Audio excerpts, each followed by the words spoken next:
Cănuță om sucit, de Ionuca Caragian. A fost odată un om care toată viața lui nu s-a putut potrivit cu lumea. Un om sucit. Măsii a bătut să nască tocmai despre ziua lăsată secului de postul mare, când se pornise o siluată grozavă. Paștere în anul acela cădea în iadă de tot.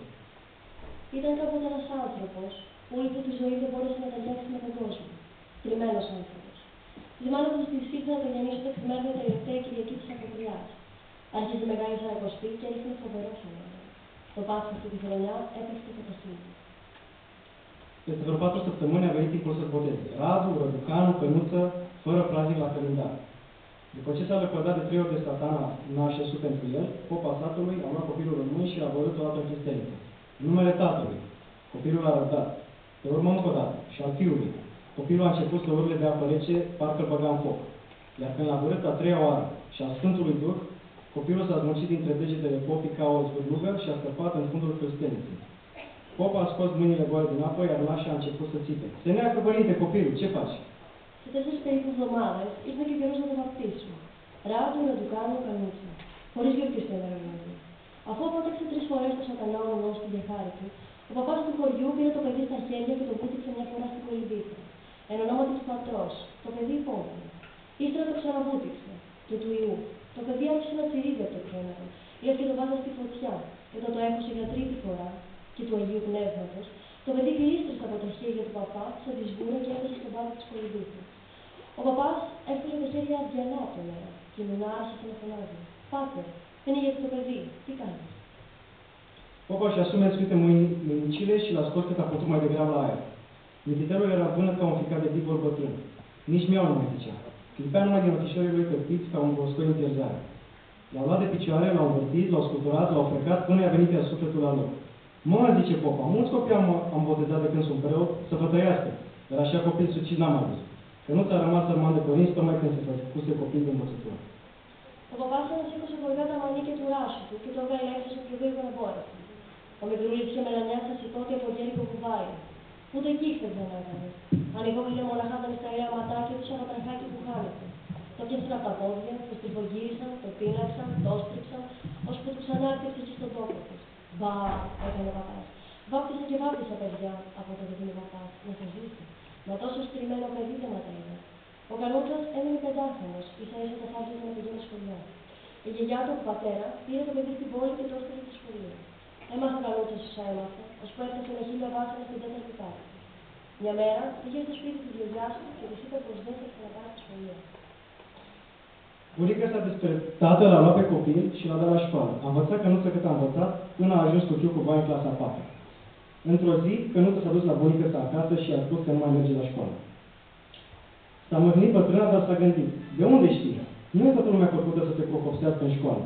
Să dau la stăpân, poate acolo să fie locul lui. L-a dat pe Cănuță la un băcan. A slujit băiatul cât a slujit, când mai bine, când mai rău. Într-o seară, băcanul a încărcat un coș mare la fel, cu fel de fel de mezeluri și cu vreo 20 de sticle de vin să le trimească la un moșteriu. Afară era polei grozav. Cănuță s-a plecat și de-abia a putut ridica greutatea pe loc lipă de împrăvălie. Când se apuce pe o licioară mai umblată ca să mai scurteze din drum, tocmai venea o birjă. Băiatul s-a ferit repede în lături și odată bârzăbâc. Și zdrom. Cănuță într-o parte cu colul și sarcina de spinare într-alta. Λυπήθηκε η γριά μας, σκέφτηκε. Πού ξέρεις, δεν είναι το σούλος ο κόσμος φτιαγμένος για να προκόψει το σχολείο. Θα το δώσω σε καταστατικό. Μπορεί να βρείτε τη σειρά του. Πήγε τον Κανούτσο σε ένα μπακάλι. Δούλεψε το παιδί όσο δούλεψε. Ό,τι καλύτερα, ό,τι χειρότερα. Κάποιο βράδυ, ο μπακάλης το φόρτωσε με ένα καλάθι μεγάλο, γεμάτο με λογή και λογής με δεκλήτια. Και κάπου 20 μπουκάλια κρασί να τα πάρει σε ένα μοστέρι. Έξω είχε πέσει φοβερή παγίδα, η δρόμη γυαλί. Ο Κανούτσας έσκυψε και μόλις που κατάφερε να σηκώσει το βάρος να κουμπίσει κάπου στο μαγαζί. Μα όταν πήρε ένα δρομάκι λιγότερο παπημένο για να κόψει δρόμο, είδε να έρχεται μια άνοιξη. Το παιδί τραβήχθηκε γρήγορα στα πλάγια να φυλαχτεί και ξαφνικά ντραν, ντρου, πλαχτεί. Ο Κανούτσας βρέθηκε από το μεριά και το φορτίο που είχε στην πλάτη στη μάτι. Când a ridicat de la pământ, a început să curgă din fundul coșului ca dintr-o stropitoare ciuruită.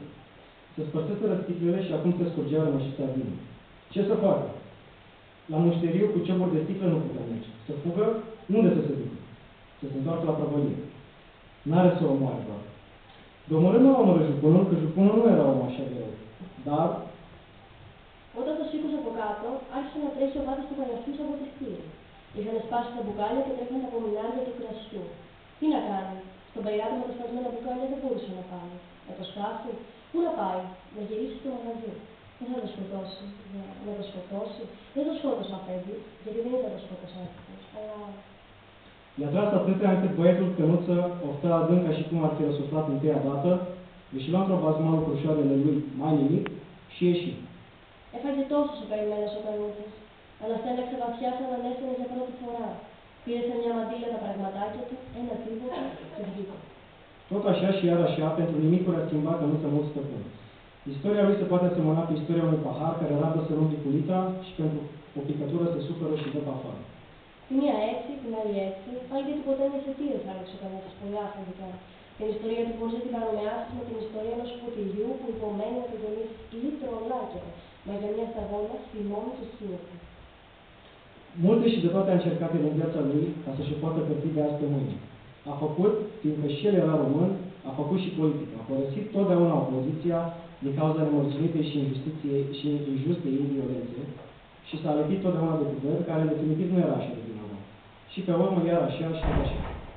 Όλα και πολλά δοκίμασε στη ζωή του για να τα παλιώσει με το σήμερα αύριο. Έκανε μάλιστα, βλέπεις, ρουμάνικος φύτευτος. Έκανε και πολιτική. Ήταν πάντα στην αντιπολίτευση με την παράτηση εξαιτίας της απέναντης και δεν ήταν και τόσο ένοχο. Και έτσι τη μια, έτσι την άλλη, πάντα έτσι. Mulțumim!